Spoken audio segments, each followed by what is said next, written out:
we just finished up the Olympics, and the memes are still running wild about the Olympics. The memes have been hot. Yeah. Memes, yeah. But it got me thinking. I didn't watch a lot of the Olympics. I did watch some of the events, and was like moved in a couple of cases, and then really pissed off in a couple of other ones. I thought it was interesting because I was trying to remember. Cece and I were talking. We were on our walk, with the dog the other night. I was like, I was reaching back, just thinking about like what the Olympics meant to me as a kid. Okay, and again, I'm an old dude now. I'm 49 years old, but there's been quite a few Olympics that have come through. They're every 4 years, or in some cases every 2 years, depending on whether it's the winter or the summer in terms of how they fall on the calendar. And I remember being really excited about it. I remember the family gathering around the TV to watch certain events. I remember being irritated because there was always way too much gymnastics on, Oh, see, I love the gymnastics. Oh, my family was all into the gymnastics. Track and field. Yeah. Incredible athleticism in the gymnastics. 100% yes. is. And I still respect the hell out of it in a lot of ways, but it was just like they were force feeding it to us.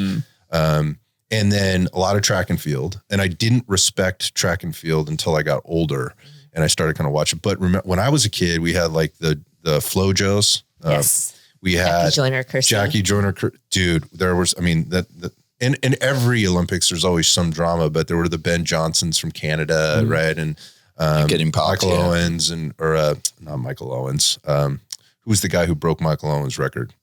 He wore the gold shoes, not Usain Bolt, the other guy, the American. What is it, Michael Johnson? Michael. Oh, maybe. The original guy who broke, and you're thinking of Billy Owens. No, I think we're actually talking about, there was a Ben Johnson from Canada, right? Yeah. Wasn't that's the guy that got busted. He got busted for Nandrolone. Yeah. So for DECA, like that was the thing that kind of came up. But the name you just mentioned was Michael Johnson. Michael Johnson. I think that he was the American. Yeah. I think wasn't that? Yeah. We got internet. Can we? We got the internet. I'm pulling that from deep in the annals of my mind. I may be wrong, but sprinter. Yeah. Olympic champion 4 wasn't times. He like the 100-meter world record holder for some period of time? 200 and 400. Until Usain Bolt came along. 200 and 400. Right? Okay. Yeah. Is this who you're thinking of? Yeah. If it's Michael Johnson, that's the name. Yeah. Yeah.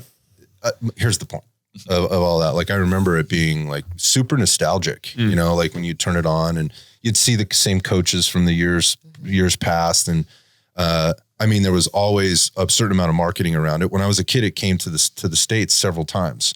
It was in like Tahoe. It was in LA. It was in Atlanta. LA. It was in Atlanta. Yes. I think Lake Placid was just before I was born, but it's been to the United States several times. So there's always big hype around that. And certainly when I was a kid, there wasn't social media. There were some major networks that used to cover it. I think it was NBC or ABC Sports that used to have it on. That was a huge sports network, in terms of the mainstream. Well, remember media. back in the day too, this is probably before y'all's time, but I think it was Sam the Eagle, the bald eagle. Yeah. So, there was a mascot and it was like nationalism, bringing people together. Now the mascot's Snoop Dogg. That is. So that was another piece of it, was the patriotism that came along with the Olympics. It brought people together. It brought families together. It brought neighborhoods together. It brought cities and towns together that maybe had competing athletes that went off to this thing. And I don't know. I think it resonated with people because you watched the hard work happen, and come to life. And then whatever the network was, the tagline was the thrill of victory and the agony of defeat. And I remember watching the commercials, and it would be like, the sprinter crossing the finish line, or the gymnast on the podium getting the gold medal placed around their neck, or the ski jumping, where the person would just bail before they came off of the ramp, and then they'd basically be flying through the air, and the agony of defeat. In the air, just wallowing it. It was an interesting time, compare and contrast to now. And, kind of what I was picking up. I bet if I texted my 22-year-old right now and I asked her, said, did you watch any of the Olympics? She said, no. Were they even on? Yeah. Like, that's probably not true. Like, you give her some credit, but like from the memes, at least. Yeah. Sure. The interest level. And so when I talked to people were asking me, hey, did you see this? Did you see that? I had a client in here, is a young man who's training for military prep or selection preparation. And one of the things he has to do is swim. And I asked him, say, did you watch the swimming? He's like, oh yeah, I watched the swimming. And we were kind of just talking about like go back to you said athleticism. When I look at it, I just mean the concentrated hard work and whatever that event is, and what it took for that. What's the guy's name? Fink? Bobby. Is it Fink? Bobby Fink. It's Fink. It's Finke, I think is his name. I'm not sure if it's Finky or Fink or whatever. Yeah. University of Florida. I mean, this they put dude, out some serious swimmers. Yeah, wasn't there quite a few from Florida? No, I didn't really see any of the swimming. I heard about Katie Ledecky. I watched a lot of Katie Ledecky. I saw a couple. So it was a couple weeks ago. It was at least a couple weeks ago, and we were sitting there having breakfast out, and the TV was on, and I was mesmerized by. I believe this guy was swimming in the 1,500 meters, and the contender was an Italian cat. I mean, when you line these guys up, they all look pretty much the same. You know, they're all super tall, super lanky, big shoulders, thick necks, right? From the breathing and the head turning that goes on. And, they get in the water. Anyway, 1,500 meters goes on quite some time. I want to say it was probably like an 8-minute race or something like that. I don't remember. It went on for a good period of time. Yeah. And just kind of this, you're watching the race happen, and this guy, like, it was very clear at the end what he was doing, but he was out in front, and then I think he kind of let this Italian catch up to him, but he was dominating by quite a big stretch.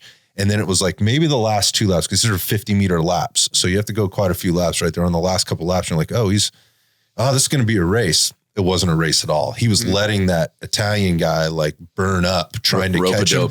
Rope-a-doping the fuck out of that dude. And at the end, he just took off. And that dude's like out of the water. Like he's not even touching the water. I think about swimming. Yeah. Like, and I did a lot of it, with triathlon stuff, man. I sunk like a rock. I do. Really me too. I can't swim. Like I'm a terrible swimmer. I sink like a rock. But so I say that just like there was those moments, but then there were so many other moments where I'm like, what is happening? And it's no wonder people don't care about the Olympics anymore. And I don't want to make it all negative.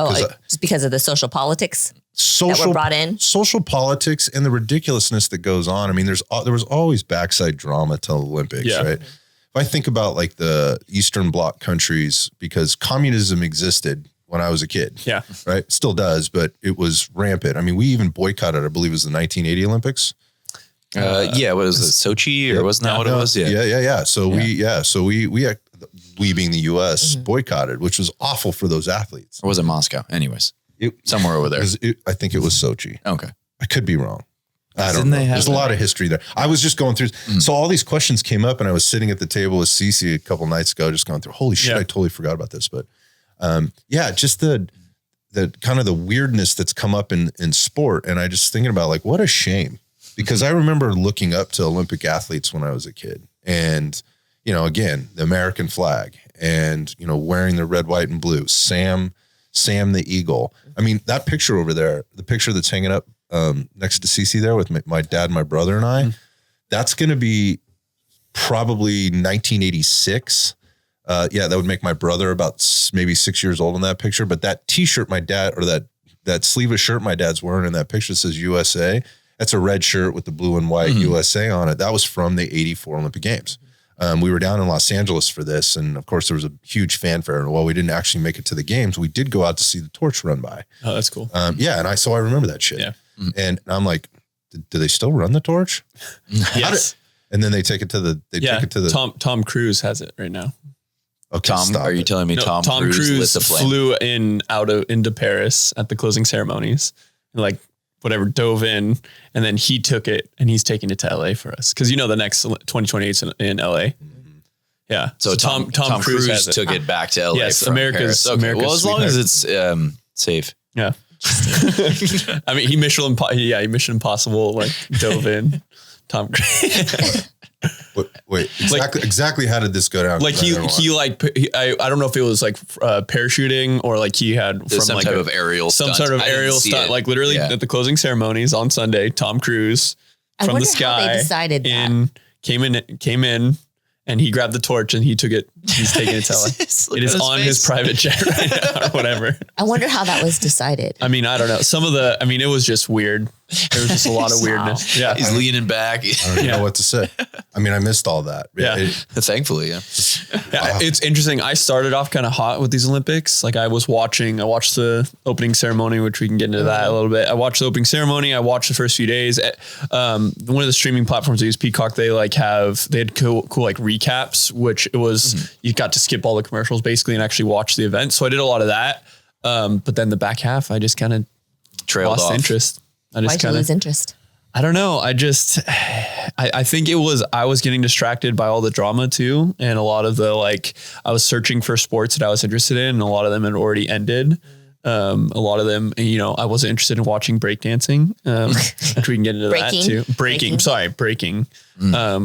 right. I mean, man, some respect. I just was thinking about this, like how much of this is tied to our world with social media and how things are just brought, and that's the intention. Even just a clown show now. Who's there's a runner, the US runner, I forget his name. He was drawing lots of attention because he says a lot of stuff. Noah Lyles. Noah Lyles. Yeah. So it was interesting. So there's already stuff with him of he had won a race and then he had lost a race and then it found out he had COVID and all this stuff. But then there's a race where he allegedly had COVID. And then there's a race where he got bronze and the other US runner got silver and nobody talked about the silver winner at all. Cause it was all and even that guy in an interview was like, apparently I don't say enough abrasive things or bold statements. So I get attention. It was literally the headline, like Noah Lyles wins the bronze. And everyone in the comments is like, what about the guy who beat him, who was a US runner who got silver? But no, he gets the social media likes and the views cause he's flashy and talks to NBA players and all this stuff. So that I just feel like it got lost in memes and drama and taken away from the actual benefit of the sport that we're watching. So yeah, there were so many good things that happened and that happened at the Olympics, and it's such a shame that it gets overshadowed by that kind of thing. And I would say, because I watched some stuff where, again, I was really moved. Did you guys catch what's her name? Kristen Faulkner. Kristen Faulkner, who's the U.S. women's cyclist who came basically, I don't want to say she came out of nowhere, but she's got a really great story. Came out of nowhere though. But talk about dominating. I mean, wasn't she the first U.S. to win in cycling in 52 years or something like insane. that? Yeah. And while people are talking about that, we're hearing more about dipshit who can't keep his mouth shut, who laid down at the end of the race that he didn't win. Yeah. And I'll say it again. He's a dipshit for acting like that. Yeah. What a surprise. Is anybody surprised by that guy's behavior? Yeah. And what really triggers me or really gets my goat is the fact that we're just feeding into it. Why wouldn't he act like that if he's just going to get all that attention? And he got all the, and he'll get all the endorsements. And didn't he win the 100 meters? Is that why he did win? He did win a gold. I think he won the 100 and the 200. I think he won maybe 2 golds. No, I think it was wasn't the 200. There was one where he was laying down afterwards, or he was injured or something. That was when he didn't win. I thought that was the 200. Yeah, I don't know. But yeah, I mean, I guess the 100 he did win 1 gold. The 100 meters high profile. So I guess that's, I'm the fastest man in the world. Yes, he did win that. Yeah. But and good for him. Yeah. So be cool with that and don't be a dick. I don't want to get on. I'll just go back to the athletes that really did a good job and put on a good show. Simone Biles. Yeah. Simone Biles still doing it. And she's insane. Yeah. I mean, and she's 27. Yeah. And especially she was the first. She's 45. In gymnastics world. Yeah. And she was the first gymnast over 20 to win a gold in a crazy amount of years too. I forget how long, but it was insane. I mean, her athleticism, just her ability to generate force for me, looking from a performance standpoint is insane. Well, can we also talk about the fact that, Simone being 27 in gymnastics, gymnastics historically has been more of a younger person's sport. Yeah. Because they would age out that sport. And she's at the top still. Yeah. So what's that say about the programming that's been going on in her training?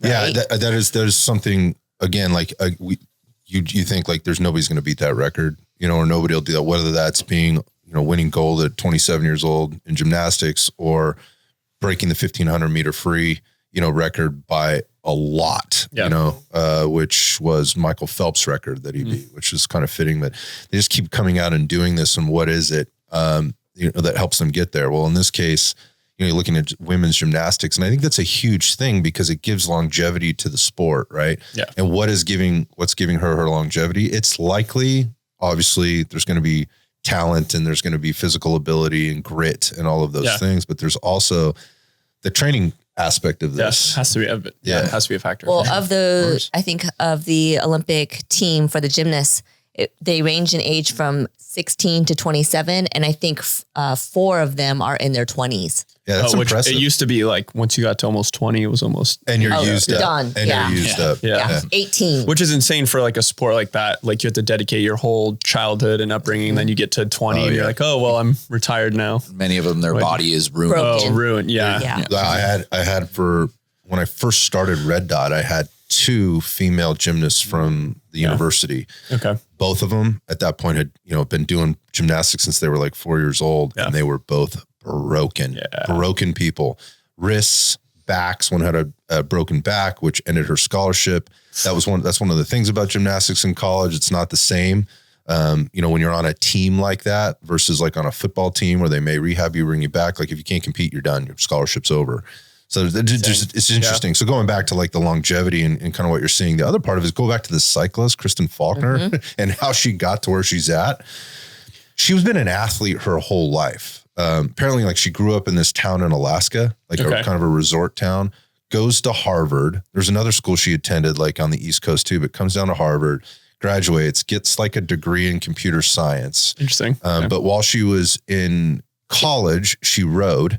And she held some kind of a record there, like a national record there as a rower, and then gets out of that and then goes into computer science where she's sitting behind a desk, picks up cycling. I thought she was like doing venture capitalist. Something like that. Yeah. But like as an analyst, but in the back end, like of it, you can probably look this up on Wikipedia or whatever the hell to kind of find out the details. I just think it was interesting that then she picks up cycling as sort of a hobby / sport to stay in shape. She's kind of always been athletic. Yeah. She likes to be competitive. Next thing you know, she's trying to cycle like competitively at some level. And the only place for her to go is like Central Park, New York, because she lives in the city. Okay. And so she's just riding around. I don't know have you guys ever been to Central Park? No, I've never been to New York. It's gorgeous. Number one. Like it is real phenomenal, but it isn't like living in an environment like we live in here where we can quickly get out into, deep into the foothills or something like that. She's riding around the park for 2 hours. Yeah. It's super congested. Yeah. Horses and cars, kids, dogs, whatever. She's figuring out a way to get this done. She starts to be competitive, I guess, and then ultimately starts to win a few races, gets picked up by a team. And then by kind of a stroke of luck, somebody left the team. She gets pulled up to be on the Olympic team. Not a favorite, right? And again, just somebody that's competed and trained their whole life. And the next thing you know, not only did she win in Paris, but she fucking dominated. Well, she only started 7 years ago. Exactly. Yeah. This isn't a lifelong dedication to becoming an Olympic cyclist. She's just raw. Raw. I mean, this Some like people give me just raw. See that you talking about that gives me goosebumps. Right. Talking about that kind of story. We just got back on our bikes not too long ago, and I was on my bike the other day. I'm like picturing it. I want to be like Kristen Faulkner, but you've always been an athlete, Cece. So but like the that old school idolization. I mean that story that's what the of Olympics. Yes, that's what it's about. And I think I saw one story about her. Exactly. Yeah. Exactly. And meanwhile, we're getting all the memes about the other stuff. On the flip side of that, you mentioned the breakdancing thing, which it's like I didn't recognize breaking was part of the Olympic Games. It apparently is, and it's whatever. We're taking wrestling away, and now boxing's probably not coming baseball back. Baseball or softball's being taken away. Yeah, all those. I think they took the baseball and softball away, and then they bring it back. It goes like back. Well, and breaking, it's already announced will not be in the next Olympics. Is that right? Oh yeah, already announced. Oh, thank God. Yeah. Well, I mean, because you guys saw the Australian breaker. Yeah. What was the details behind that? I mean, I seriously, I was talking with Carly about like it had to have been for what we were just talking about for social media views because I read about. Yeah, because she would do some movements that looked like, okay, maybe she actually knows how to break dance, but she literally was flopping around on the ground. She was literally bunny hopping, flopping. Like I've talked with so many people who are like, oh, cool. I could have been in the Olympics. I didn't know that. I could have been there. I think it was to draw on the younger population. Oh, it's to draw attention. Social media. I mean, she's huge. She used to blow up and she's, and for me, like so what if it's about breaking, but the disrespect of the sports, of the people that have dedicated their life to be there, and to put in a sport like breaking, like, yes, obviously there's other competitors who took it seriously and they've dedicated their life and all that kind of stuff. But I was reading, she's like, obviously they have to have other jobs, but she was just like a PhD teacher kind of thing who just decided to do this.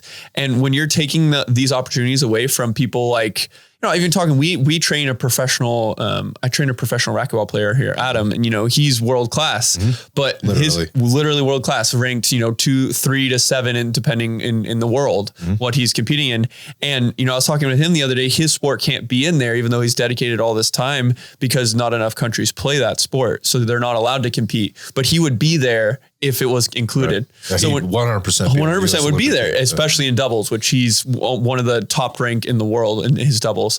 And so to see like an athlete like that puts in all this dedication and work, and that's their job, and that's what they're putting, to see that get shadowed by someone who, whether or not they want to admit or not, is mocking it. It was a mockery, whether or not, I was trying to make people laugh or whatever. It's not what it's about, in my opinion. So that's frustrating.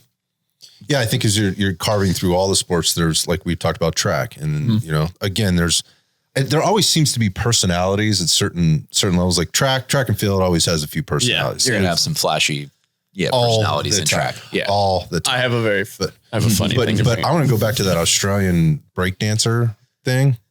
Like, so I read some stuff on this, and again, it's whatever. Like, there's a lot of things to read and whatnot. But apparently, the husband is part of the commission for breakdancing in Australia, right? And was on the board in terms of who gets on the team and who doesn't get on the team. So it's worse than mocking, because as you read deeper into the nepotism story, as well. it's nepotism, because apparently there's a lot of people there in Australia that are really pissed off about this, that there were plenty of other very good people that have dedicated their time, that are very serious about this, that didn't make the team. Yeah. And then we have to watch that. And then the person gets all this attention.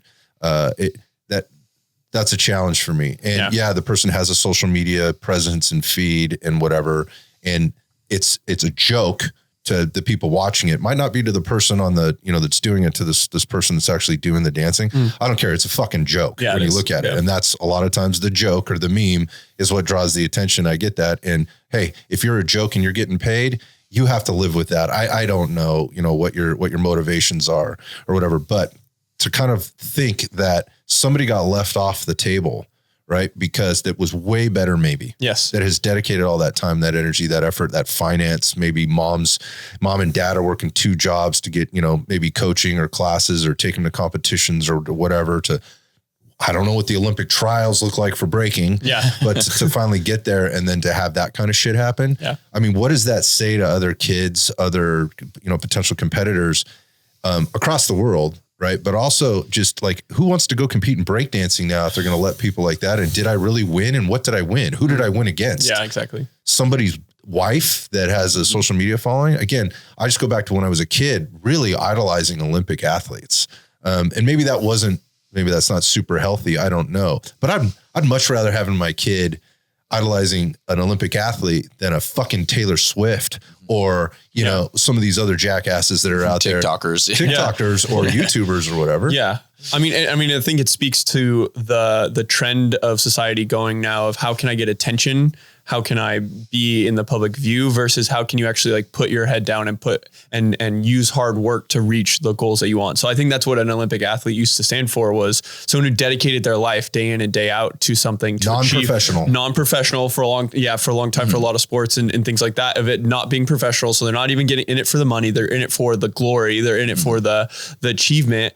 And that now, and that's what we used to aspire to as citizens. I think that's what a lot of people, if I work hard, if I put dedication towards my goals, I can reach these goals. And that's what I think what it stood for. But now I think this is a perfect representation of, if I just get attention, especially with social media, that I can make millions of dollars. I can make money and I can be happy. The perversion of the American dream. Oh, for sure. 100%. And you nailed it. It's interesting what you said there. Like, we were just talking about the professional versus the non-professional and how that has creeped in. Like, at some point, it became okay for some professionals. Yeah. Like basketball or something. Basketball. Yeah. Right. And it's no doubt like the men's United States or the United States men's team is dominating. Oh, they should every time. Yeah. They should. but should they be allowed to compete at the Olympics with all the other leagues, all the other like the European leagues? And again, those are like professional leagues as well. Yeah. Like NBA professionals are on other they're countries. They play for other, like soccer and things like that. Like I recognize it might be a little bit tougher to do, but like, should they be allowed to compete? And I tell you, and the answer is going to be like, well, how much does that pay? Because the reason they're there is because it sells tickets and it sells merchandise. For sure. And those guys are already making a shit ton of money. And we've seen in the past, some of those guys going and acting like complete dirt bags. I think NBA as a whole, I think kind of holds it together. Yeah. They do a much better job than a lot of the other professional, sports leagues or whatever. But I don't know. That's another question. Like, okay, so I want to play basketball in the Olympics, but I don't stand a chance unless I'm Steph Curry, or whoever, is on that team. Well, it's interesting because they had 3v3 basketball this year, which you wouldn't recognize any of those people that were playing that. So I think there's like this trying to let people in, but also still winning money. And it's interesting with something like the NBA because it's becoming one of the more global sports like this. There was 64 athletes on teams that were not in the US teams that play in the NBA. So on the other teams, the competitive teams like Germany and Serbia and things like that, people that are from the NBA that play on these other teams. Gotcha. So it is interesting with that because it is more global, but most of the things you're seeing a lot of that brought in a lot of views, brought in a lot of money, which at the end of the day, the Olympics there's still a lot of money intention to make money. Yeah. Look, I don't disagree with that. I mean, it brings tons and tons of revenue to whatever city or country is hosting it. Like we saw that happen. Some of the travesties that happened in Brazil when it was down in Brazil with how some of that money got spent where the favelas are like right outside. People are literally starving to death. And then you have, this fabulous stadium that built right there. Like, and it's falling apart already before it's even done. Yeah. And somebody's getting paid, right? Kind of thing. But just I think going back to like the I don't want to say the wholesomeness or the purity maybe is the way to look at it. Like the purity of the sport, the purity of the games. And I might be, again, maybe I'm just a little old fashioned and that's fine, but it goes back to the attention grabbing and what is that telling people? And, as a parent, like at this point, after kind of seeing these things, and that is just like on the Olympics, like selection, the teams that are actually playing, the attention they're getting or what's going on inside the competition itself.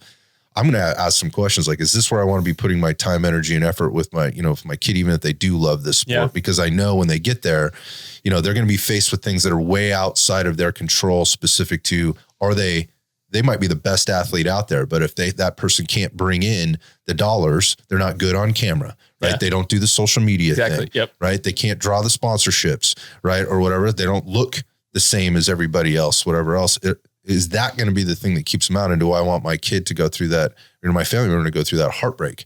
Yeah. That's one way of looking at it. The other way is the total disrespect that revolves around it when it comes to, again, what I find, if this is what the Olympic Games are now, I'm not interested. And which is awful because I want to root for all the athletes, but because it's sport, for God's sakes. But do I want to see the Americans win? Fuck yes. Yeah. Like I want to see that all day long. Like bring home the gold. At the same time, like when you see what happened at the opening ceremonies and now what you're telling me at the closing ceremonies, I didn't watch the opening ceremonies. God, I'm glad I didn't.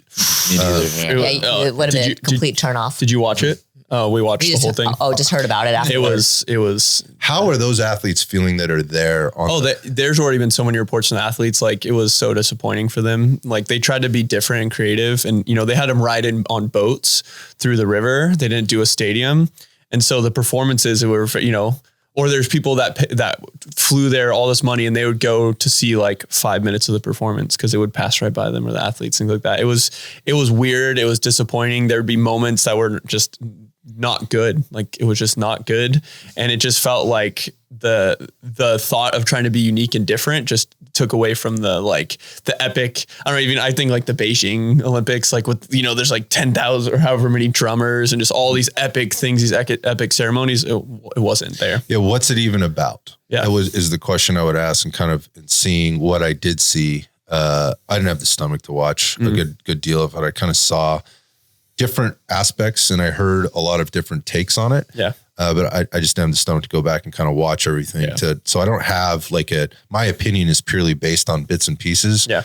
But I talked to a lot of people that watch it that I trust or, that don't necessarily think the same as I do. Yeah. Let's just put it that way. Yeah. They felt kind of the same way. And I think at the end of the day, like when you dig down, it's like, what was it about? Like, who was that about? What was that about? Because it certainly wasn't about, again, the thrill of victory, the agony of defeat, countries coming together. If it was anything, it was division. It was trying to divide people, trying to get a rise out of people, and or marginalizing the larger demographic of people that were there with their fucking kids, trying to watch an event, like remembering it, like wanting to share like what it was like for them as a kid to watch the opening ceremonies in the LA Coliseum in Los Angeles, California, you know, as a kid going, hey, I remember the torch coming through the tunnel, running around the track, you know, all the things that were out there on a sunny day, you know, in Los Angeles. And again, being old fashioned is one thing.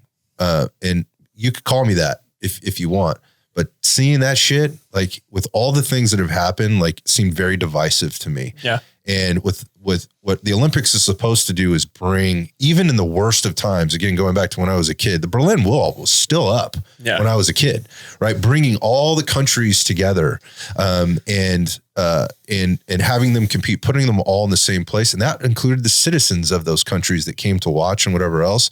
And it brought them into cities and exposed them to different things. It was good for commerce and whatever else. What a joke. What a joke they've turned it into. It's really depressing. At the same time, I wouldn't want to discourage a kid, you know, some young person, like, again, going back to like Kristen Faulkner is like, I'm going to go compete and I'm going to win, you know, and do that. And then be somewhat of a hero for the country, you know, and a hero to cyclists, to female cyclists across the world. You know, like, hey, this shit can be done. To CC apparently now. Yeah. If I can get her to stay on her bike, she falls down. Okay. A lot. She falls down a lot. I want to bring up, this is a lighter note. Did any of you guys see the pole vaulter? Oh gosh, yeah. You see the pole vaulter? The guy that got his junk stuck on the bar? He made it completely over, and the only reason he didn't make it was his junk is just smack his wiener knocked the bar off. Yeah. My brother stuck on the bar. My brother's like, wow, he might be doing well in other ways. What mixed feelings after reading that? Like, well, I didn't complete it, but at least everyone knows I got a huge package. I did catch that. Yeah, God. I did not. Wasn't there some twerking that happened though? Wasn't there a female? I thought it was a pole vaulter or something. I saw something about like she did some sort of twerking celebration that she was catching flack for. Oh, that was a sprinter, I think. Was it a sprinter? Yeah, I think it was a sprinter. Okay. Pole vaulting is a dangerous sport. Oh, yeah. I've seen a lot of things happen go down in pole vaulting. I caught that. That was that's right. It's pretty funny. I'm interested to see what it's going to be like the Olympics 2028 in LA. I'm interested to see what it's. I think kind of the idealization of sports figures, especially in this country, has changed in general. Weird. I think they're pop there's stars. a lot less like adoration, I think. And it's more about like the drama that surrounds their lives. They're more like personalities and celebrities versus like an idolization of their athletic prowess. Yeah. I don't think that like, It's been lost. Again, I'm not, I'm 33 and I'm already like the younger generation. They don't respect athleticism. They're not, they just want the storylines or whatever. I mean, that said, I did think the Turkish, Marksman. Did you see that guy? Those memes were pretty funny. Stone cold. Those were pretty funny. Oh, you didn't see him? Silver medalist. It's like, it's like marksmanship. I guess that's what you would call it. Yeah. Everybody else had like all these like telescopes gear on and like all these, this crazy gear. And this guy just shows up like with in just his t-shirt. ghand in his pocket. No Air Pro. Yeah. No Ear Pro. Yeah. And just walked up. When he just walked up with his hand in his pocket, like he might as well have had a cigarette. Exactly. Yeah. It was classic. He's the only silver medalist that anybody's going to remember. Who won gold? Yeah. No fucking clue. Doesn't matter. This dude's a legend. Yeah, because he just shows up completely raw dogs it and wins awesome. silver. Literally raw. Yeah. I saw some story. It was fake news that he was literally just some guy. But apparently, he was in the Turkish military. Like, this guy's not. It's not the first time this guy's fired a gun. I was talking to someone who he's actually probably just like an assassin. With just like insane vision. Yeah, like some sort of phenomenal eyesight. Yeah, it was insane. That's cool. Yeah, it's interesting. I hadn't thought. So as we're wrapping this up, I hadn't remembered Adam. In this whole thing, and that what he does in terms of racquetball doesn't show up in the Olympics. Yeah. I wonder, is it ever? No, he said, he said it's not, there's just one, he even said there's 2 things that needs to be, I think he said 40 countries have to play a sport for it to be, to brought in, or there has to be enough money in it. Yeah, so if there's enough money in it, which unfortunately racquetball has neither of those. Apparently breakdancing has tons of money. Apparently. Like you guys know, it's the kids. I love everybody talking about like, you just go to the New York subway and find some of the best in the world there. This is true. Yeah, probably better, way better than. Probably. This is way better than that shit that we saw. Yeah, exactly. But at the end of the day, again, as aggravated as I was at times and kind of disappointed as I was at times, there were, like I said, there were some moments there I was like, wow. Yeah. Like, that's incredible. Oh, it was wild. What that person has been able to pull off, where they've come from sort of in their life, in their journey, but also obviously what they're doing on the court, the mat, the water, whatever else. There's still the sports that I just don't get. I appreciate them because I know they work hard. Synchronized swimming, never going to get that. I watched a little bit of that actually. I did too. It was kind of actually, it's impressive what they can do. It's visually appealing. Yeah, I'm never going to get that. I'm never going to get the, like those types of things where you're judging. It's like a dance competition kind of thing. I think gymnastics is kind of, there's part of it that I'm like, this is performance versus like actual. It's the same way I feel about ice skating, or figure skating. Sorry. Like when the winter was coming around, I just can't do it. I mean, I'm impressed, but the song and dance thing, I just never been into. That's just me. I'm not digging on anybody for what they might do or not do. But the point of that, I guess, is there's still something there. Yeah. And somehow we have to find a way to support people and support them differently. And I don't know if that's just watching and quietly watching and not getting involved in other shit. What I know now, like I think going in is like, don't expect what some of the things you were saying, like, like we're not going to be propping athletes up for being athletes. We're going to prop them up for the stink that they make or the hairstyle that they have or the political association that they're putting out there or, their sexual orientation or whatever else. These are all the things that are apparently important to the world. I don't actually believe that. Yeah. But I think that's what's being pushed. Yeah. So, it'd be really interesting to see some network come through and just show the Olympics. Oh, wow. Like you mentioned, like the Hulu or was it Peacock or whatever? Peacock, whatever was doing like the red zone for the Olympics is what I like ESPN red zone. Where they're just showing like what's happening. Without all the commentary and all the stuff around it. They saw the commentary in that, but that was cool because you didn't have to watch all the commercials. But it wasn't even just like the 30-second highlight either. It was like you got to watch the whole thing. The broadcast. And it was like, here's the swim. I'm into that. Cool. I would pay for that. It was cool. I like that. We watched, there was a day, I had a day off and we had a busy week before. And so we were kind of chilling a lot of the day and we caught up on like 5 days, but it was enough content to kind of keep. I watched rugby, which I like never watched rugby. It was nail biters. It was cool. Yeah, that's actually, I learned about rugby in the last Summer Olympics or the summer. Sorry, so it's been about 8 years ago, I guess. Yeah.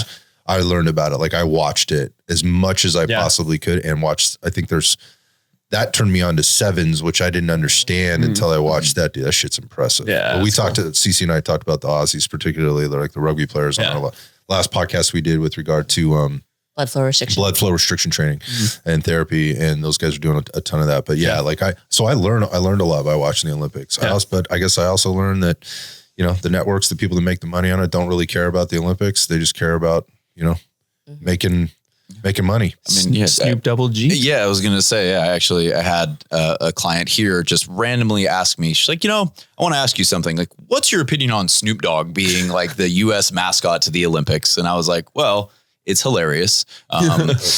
Is it a mockery? Yeah, it is. Much. But the juxtaposition between like gangster rapper on trial for murder in the 90s. And now he's like everyone's American favorite sweetheart. Stoned uncle. Oh, 100%. It's so wild. The juxtaposition there. I didn't really know how to respond to her question because I think she was just like befuddled by it. She's like, I'm not really sure. Like why didn't they have like Michael Jordan? And my response, well, Michael Jordan's a dick. And Snoop Dogg is, friendly Snoop because he's high all the time. He's high. Yeah. Maybe if Michael Jordan smoked a little bit more weed, then he would be. So that was, I think that was probably the biggest takeaway that I had as far as like that this is a clown show versus, propping up athletic prowess. All right. So this is my last, ask a question and then we'll sign off. So if you had to, or not had to, but if you were going to choose a sport to compete in, and you knew that the outcome would be that you could compete in the Olympics. You did the hard work, you did all the things, you made the sacrifice, and with some kind of guarantee that you would make the team if you hit these milestones. What event would it be? What sport are these serious answers, or I don't know. Whatever you want. But I told him last night. Because there was talk about pickleball being in the next Olympics. So I told him last night, I said, I remember when I had my very first swim lesson, I got out of the water and I said to my mom, I said, Mom, you think I'm going to bring home gold for the USA? She just smiled and laughed. There you go. Swimming. I could see it. Swimming. I mean, I feel like would you choose baseball if they brought it back? I think, that would be like the most logical. Although I was thinking about this in just, mulling over this conversation that like there's never been a huge amount of prestige around the Olympic team in baseball. Yeah. Like it's not like growing up as a baseball player, there wasn't a lot of prestige around it because it's always been in the amateurs. Yeah. I think maybe like in like the 80s, like when in your day, when it was, like Mark McGuire and, Rafael Palmeiro and these guys that were been sick. Very well-known college players that were in the Olympics, it was different. But now like this last however many 15 years, it's not really a thing in like the baseball. Yeah. I don't remember baseball culture really ever being exciting. It also takes place. It takes place during the middle of the professional season. So like nobody is really like, oh yeah, let me watch these college athletes. Maybe some people are, but I was also thinking about like ultra running. It's a growing sport. I'm like, that seems like it might be headed towards some type of Olympic competition. I could totally see that being an Olympic sport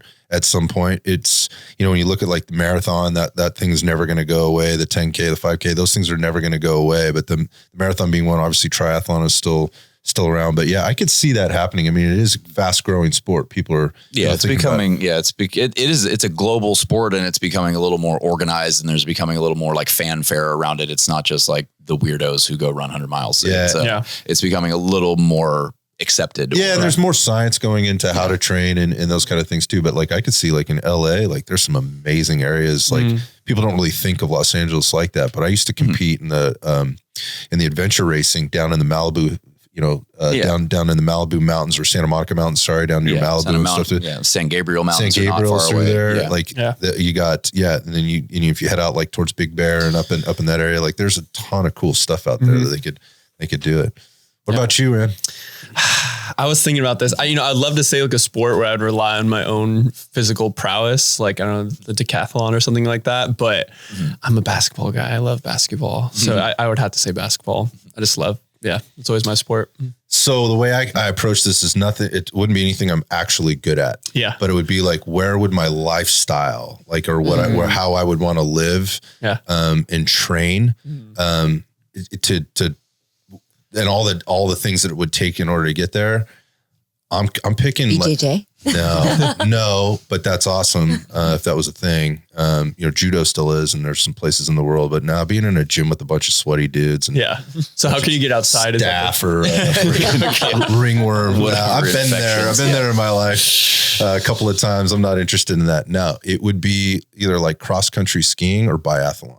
I can totally see the biathlon. Do they do the biathlon? The biathlon is the skiing and the shooting. Because I would probably end up living in someplace like Finland or Norway or someplace like that in the mountains, pristine, eating fresh like food, untainted, and just training, totally mellow environment with cleanest air known the cleanest fucking air and water on the face of the planet, far away from humans, right? And come just grace the world with and shooting and skiing. From what I'm told, like very friendly people, right? Or very friendly people that that are very hospitable, but also very down to earth and just want to be left alone to do their thing and live simply. Yeah, I think that's the thing. Now, being cold all the time and how hard that sport is, or those sports are in terms of it's cross country skiing and shooting. Cross country skiing, but it's like speed skiing. It's cross country, but when you watch these guys, I might sound stupid. I don't know if I've ever watched this. Do you shoot while on the skis or separate? I'm serious. I don't know. Yeah, so you roll up. So you ski into to these different stages. Yeah.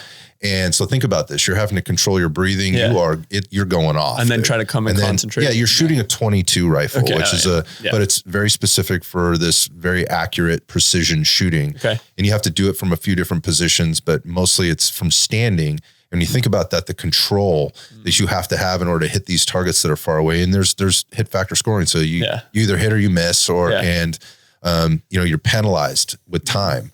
So like you can't suck at skiing and you can't suck at shooting.